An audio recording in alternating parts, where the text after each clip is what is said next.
समाज के इमेजिनेशन को कैप्चर कर ले तो समाज में ये ताकत है, वो जातियों से ऊपर उठकर वोट करता रहा है।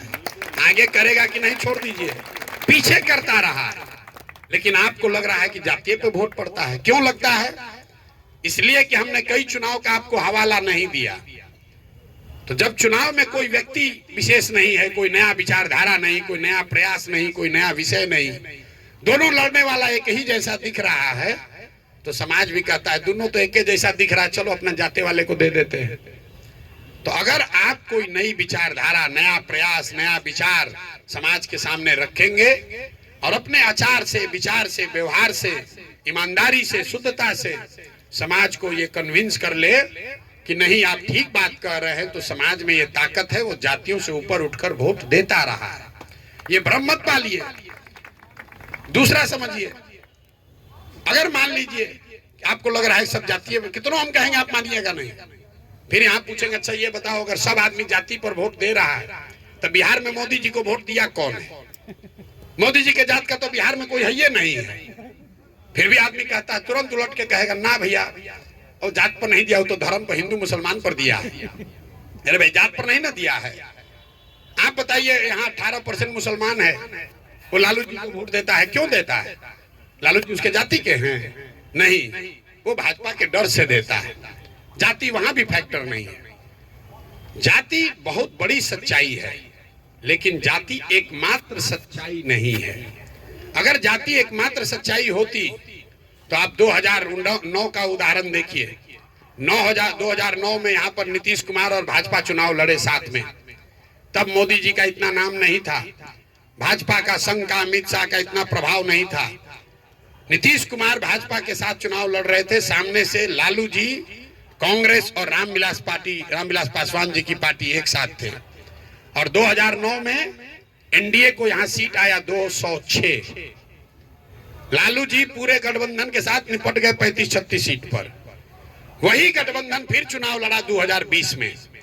इस बार नीतीश जी के साथ साथ नरेंद्र मोदी की भी ताकत थी, अमित शाह और संघ भी था, और सामने से लालू जी नहीं थे, तेजस्वी थे, लालू से कम ही ताकत है उनका। रामविलास पासवान उस गठबंधन में ही नहीं थे और कांग्रेस की भी ताकत कम हुई। इसके बावजूद 2020 में उस एनडीए कॉम्बिनेशन को 125 सीट आने में दम निकल गया। क्या हुआ? एनडीए का समीकरण वाला सब जात बिहार छोड़कर चला गया? नहीं, वो ऐसा इसलिए हुआ कि बिहार में हर व्यक्ति को ये लगता है कि जो नीतीश कुमार का पहला शासन था 2005 से 2009 वाला, उसमें बिहार में सुधार होता दिखा था। तो उनके सुधार का, उनके प्रयास का प्रभाव था और जातियों का समीकरण था, तो उनको 206 सीट आया। और 2020 में जब लोगों को उनके गवर्नेंस से, उनके सरकार से लोग खुश नहीं थे, सिर्फ समीकरण पर लड़ने गए तो 125 सीट आया। और एक फाइनल बात इस पर समझ लीजिए, अगर सब बताने के बाद भी आपको लगे कि ना भैया जातीय पर होगा, तो आप ये बताइए कि जो राजनीति करके समाज का अगुवाई करना चाहता है, उसके पास ये विकल्प नहीं है कि समाज में सब कुछ अच्छा हो जाएगा तब हम आएंगे राजनीति करने, समाज में बाहुबल न रहे, धन बल न रहे, जाति का प्रभाव न रहे तब हम आएंगे। तो भैया जब सब समाज में सुधरिए जाएगा तब आपको आने का जरूरत क्या है? जो उसको सुधारेगा वही आपका लीडर होना चाहिए। तो भाई ना समाज में सब सुधरेगा, ना कभी आप राजनीति में आइएगा। ये आपके मन में ऐसा बैठा दिया गया है और आप रिस्क लेना नहीं चाहते हैं, आप करना नहीं चाहते हैं। तो आप करना, हमरा तो मन है करने का, लेकिन बिहार में तो जाति बहुत है, कैसे जाएंगे, इसीलिए घरे बैठे हुए हैं। ये आपके अपने मन का डर है। अगर उससे बाहर निकलिएगा तो कुछ की कर पाइएगा। अब आप में से बहुत लोग, कुछ पैसे वाले लोग भी हैं, सामान्य मध्यम वर्गीय परिवार का एक सज्जन खड़ा होकर कह रहे हैं कि भैया मध्यम वर्गीय परिवार को तो कोई पूछिए नहीं रहा है। तो एक तो भैया आप आंकड़ा गलत बता रहे हैं। आप बता रहे हैं 4.5 करोड़ लोग टैक्स देता है और सबका चिंता हम लोग के टैक्स के पैसा से हो रहा है और हम लोग को कुछ नहीं मिल रहा है, हम लोग को कोई नहीं पूछ रहा है। यहाँ पर ज्यादातर सामान्य परिवार, मतलब मध्यम वर्गीय परिवार के लोग ही हैं। ये आपके मन में बहुत गलत बात है कि इनकम टैक्स 4 करोड़ लोग देते हैं, बाकी लोग उनके पैसा से खाते हैं। सरकार का टैक्स का सबसे बड़ा सोर्स है जीएसटी। जो गरीब से गरीब आदमी भी अगर नमक भी 1 रुपया खरीदता है तो उस पर 5% टैक्स वो भी दे रहा है। जस्ट बिकॉज आप कस्टम नहीं दे रहे हैं, इसका एक्साइज नहीं दे रहे, इसका मतलब नहीं है कि आप ही खाली, आपका कोई कंट्रीब्यूशन नहीं है। जो भी इस देश में रहता है अगर 10 रुपया भी खर्चा कर रहा है तो उसका कुछ न कुछ योगदान इस सरकार को, व्यवस्था को चलाने में है। इनकम टैक्स सिर्फ एक टैक्स है, गुड्स एंड सर्विसेज टैक्स। गरीब से गरीब आदमी एक साड़ी भी खरीदा, एक धोती खरीदा, एक नमक खरीदा, खाना खरीदा, टैक्स तो सब आदमी दे रहा है। तो अपने आप को ऊपर मत मानिए कि हम ही टैक्स दे रहे हैं, बाकी सब तो चोरी कर रहा है। आप नहीं भी देना चाहिएगा, तब भी जो सामान खाना खा रहे हैं उस पर टैक्स तो लग ही रहा है। सामान्य वर्ग के जो लोग हैं, आप कह रहे हैं कि हमको कुछ नहीं मिल रहा, तो आप कुछ दे भी तो नहीं रहे हैं। यहाँ बिहार में जितने सामान्य वर्ग के लोग हैं, आपकी बड़ी दुर्दशा है। आप लोग समझ रहे हैं कि हम लोग का लड़का तो बंगलोर चला गया, बढ़िया है, दिल्ली में पढ़ रहा है, अब तो हमको क्या चिंता है। कभी कभी जाते हैं बंगलोर वंगलोर घूम के, किसी के लड़के विदेश उदेश भी चले गए हैं, दिल्ली से भी आगे चला गया।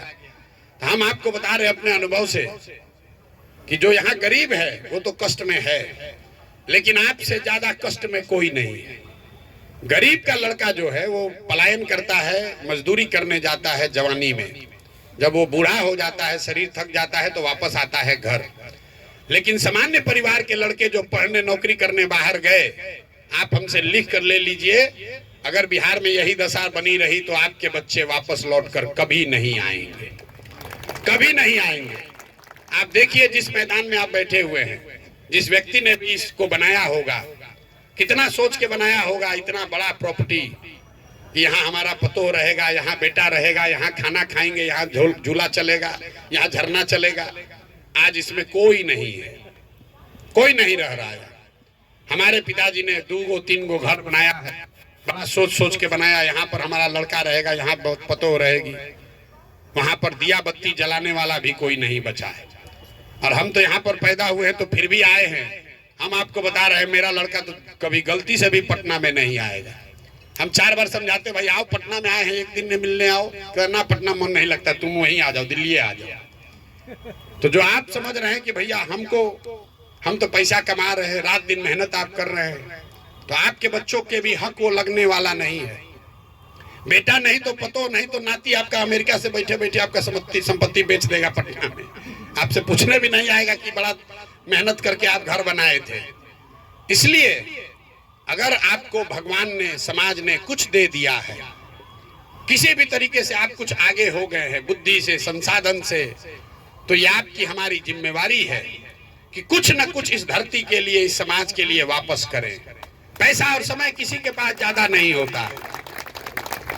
जो आदमी अपना पेट भरने के बाद, अपना पेट भर लीजिए, लेकिन अपना पेट भरने के बाद जो भूखों की चिंता न करे वो आदमी मानव नहीं है।